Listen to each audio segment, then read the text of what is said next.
और थी हम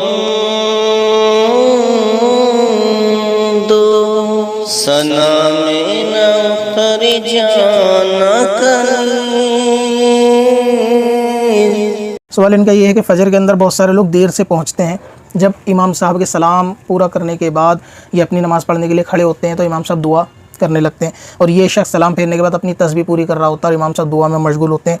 तो ऐसी सूरत में कि जहाँ इमाम साहब दुआ शुरू कर चुके हैं और ये शख्स अभी अपनी तस्बीह पढ़ रहा है तो इसको अपने वजीफ़ा पूरा करना चाहिए, तस्बीह पूरी करनी चाहिए, दुआ में शामिल होना चाहिए। ये कन्फ्यूज़न काफ़ी सारे लोगों के साथ है।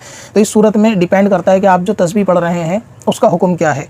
मिसाल के तौर पर बहुत सारे ऐसे ख़ास वजीफ़े या ख़ास अमल ऐसे होते हैं कि जो फ़ौरन फ़जर के बाद शुरू किए जाते हैं, वो ख़ास तरीके के होते हैं, लेकिन वो ख़ास लोग ही कर रहे होते हैं।